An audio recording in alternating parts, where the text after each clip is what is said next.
The beef has finally ended, right? That's what we say. And what beef are we talking about? The beef between Julio Foolio and Yungin Ace. Now, we're going to be talking about something that I'm internally, and I'm going to let you in on my psyche for a second. Internally, I'm struggling with because I'm watching something take place that I really have no control over, but wish I could change.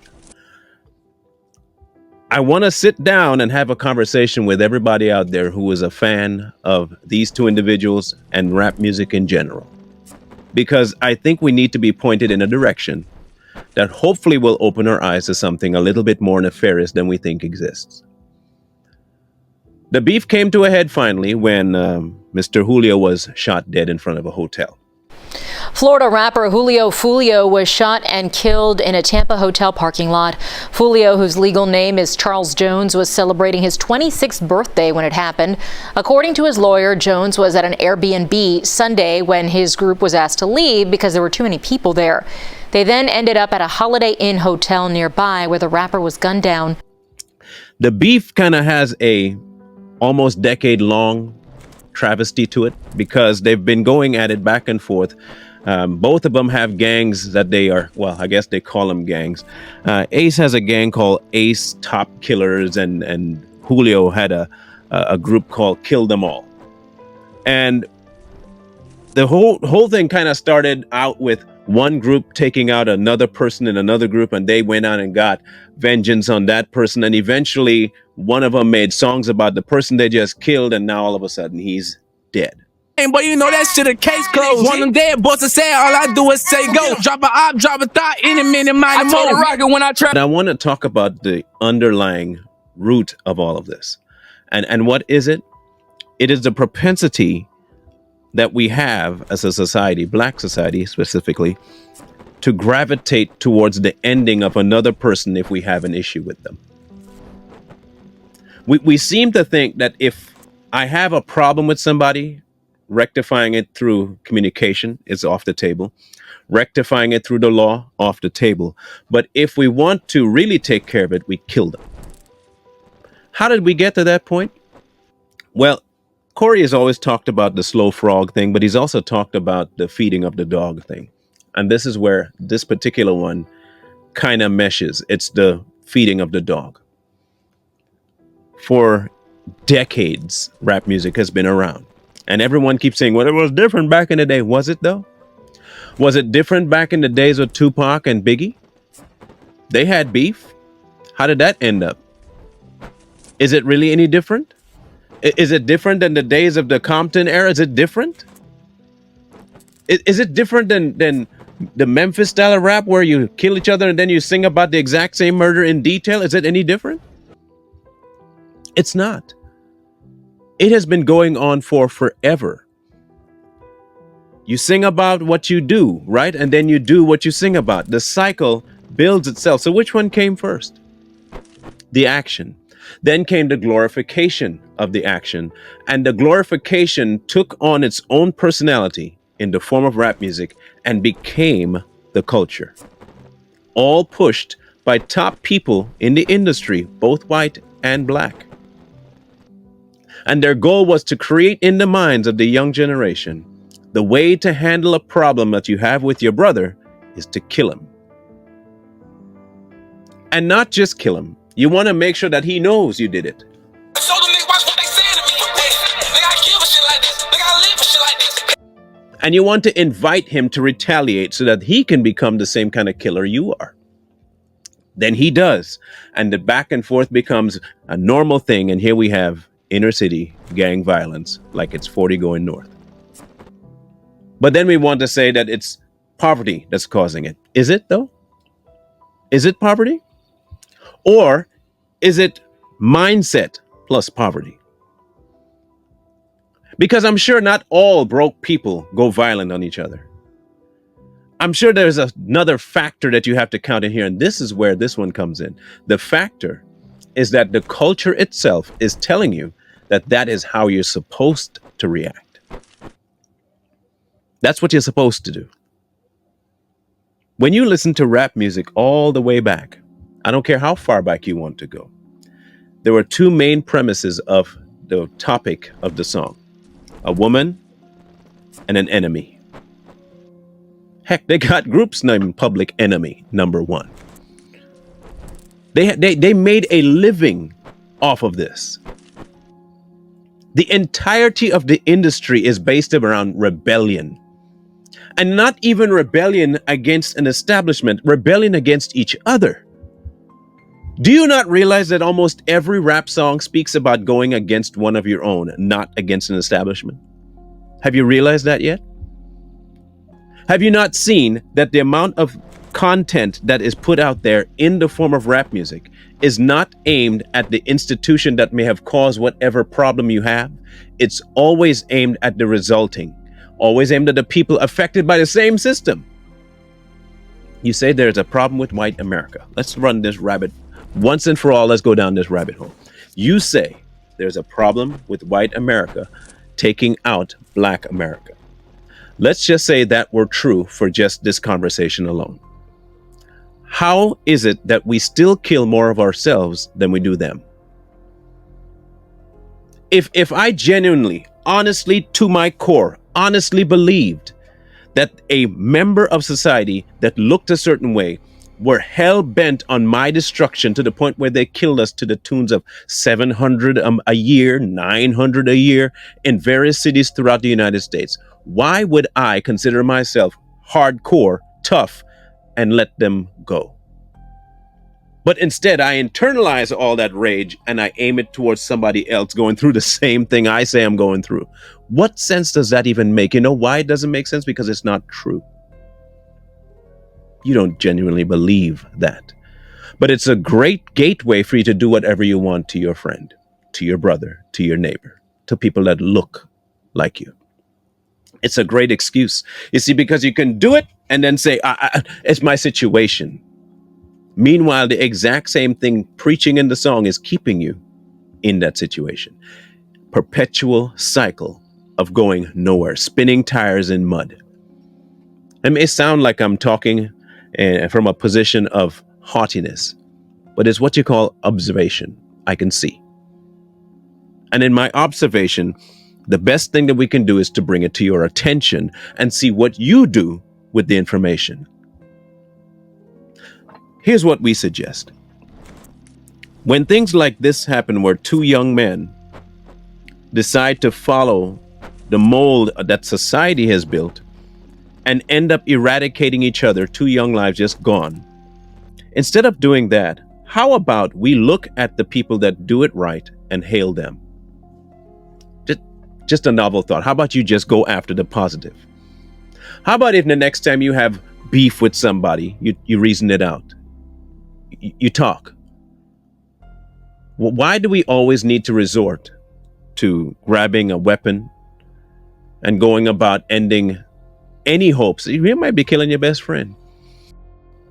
You might be killing your best friend. Bob Marley had a line: your worst enemy could be your best friend, and your best friend your worst enemy.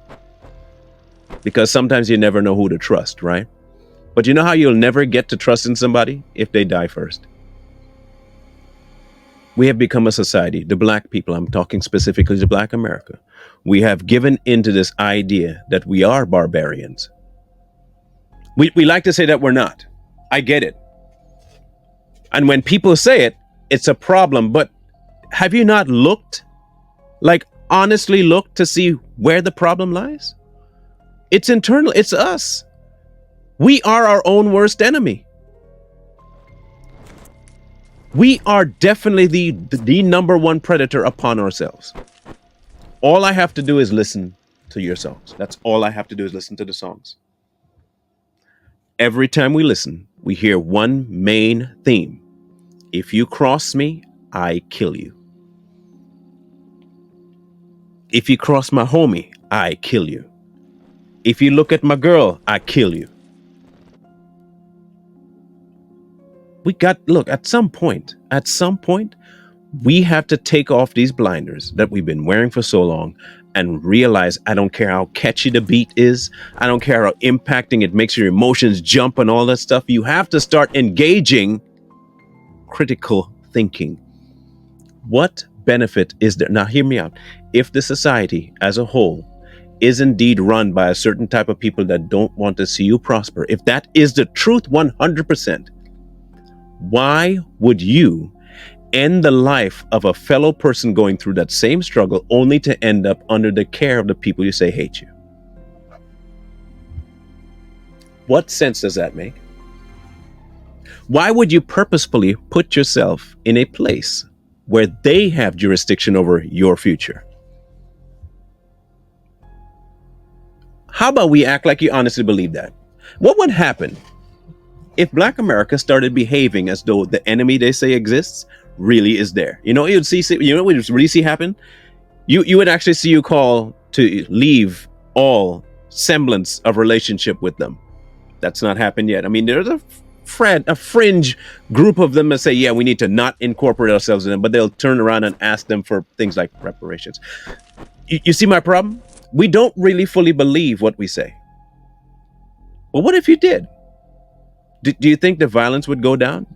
Yes, it would. You know why? Because you wouldn't want to end the life of somebody who could be hand in hand with you in a struggle.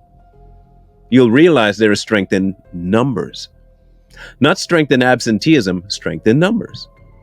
As we stand right now, we are Black America, the leading group of people in the United States of self-eradication. We do a better job than the prison systems could do, than the police can do. We do a better job of self-eradication than any other race on earth, across the board. And I don't care where you go to. You can go to Africa, you can go to England, you can go to Caribbean, you can go to Australia. Anywhere you go, we rule in self-eradication. And I don't mean suicide. I mean the ending of each other over some of the most stupid stuff. You stepped on my shoe. You come around my block. You look sideways at my girl. What if we actually looked at each other as fellows and friends in a struggle against an outside entity? Now, I'm not saying the outside entity exists. I'm just saying if you're one of those people that believe this, how you don't act like it? What good is destroying your teammate? In any other sport, you'd lose. Okay, let's take football.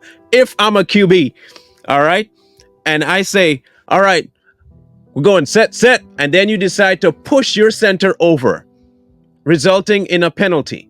Do you think you do that often enough, your team's going to win? No. Or how about you see your wide receiver wide open, nobody around, and you see one guy in the corner, triple coverage, and you throw the ball right to him, and he gets picked off. You think you're going to win the game like that? No. Or how about this? You are on defense now, and the QB is about to throw the ball, and you know exactly where it's going, and you just do this. I'm going to fold my arms. And then you run after a guy trying to tackle that guy, and you hit your own teammate. You think you're going to win the game that way? No. So why in life do you think that would work? If I know my friend is in the same place I am, lives in the same area, goes through the same stuff I go through, why would I allow a small issue the reason for me to kill him? How is that helping me in my struggle? In fact, it may compound my struggle. And you know where I'll end up? Prison. I have just created the cycle for myself. All because I listened to a certain member of society telling me that I should. I'm going to drop an ultimatum. Walk away. Walk away from the culture that is rap music. I don't care how good it sounds, feels. Walk away. If you are an avid listener, try not listening to it for 2 months. See what happens. See what changes. See how much your psyche opens up and you start to see things a whole lot different. Stop for just 2 months. You don't have to stop permanently, but experiment. 2 months. Give yourself 2 months and don't listen to any of it. I will make you a bet right now. I'm guaranteeing you money. You're going to start seeing things different because it gets in and you don't even realize it. It did for Foolio. It finally got in. It may not have been the music, but a bullet sure did. And he invited it by the things he lived around, by the things he pushed, and by the way He sang his songs. He brought this on himself. I'm only trying to help. And sometimes help is painful. Sometimes help means pointing out things that you don't want pointed out. Sometimes help feels an awful lot like I'm beating you over the head with a lead pipe. But you're talking to somebody here who is known for getting smacked around with a 2x4 when I need to get a point. I too am stubborn. I will admit that on camera. I'm a stubborn individual. And sometimes God had to use a massive, massive, massive 2x4 to smack me into reality. If that's what it takes, that's what it takes. But please stop making our children end up like this. Over and over, we bury them day by day by day at the hands of nobody else but us. We have a chore ahead of us, and that is to be the generation that cuts it. We have to be the ones to stop it. It's gone on for too long. This is where it stops. If you can decide that, I guarantee you, you will see such a massive swing in not just the power dynamic, but in what we can accomplish together. If that one thing is done where we just cut all the crap and start dealing with each other as humans, the Black community will actually be something enviable.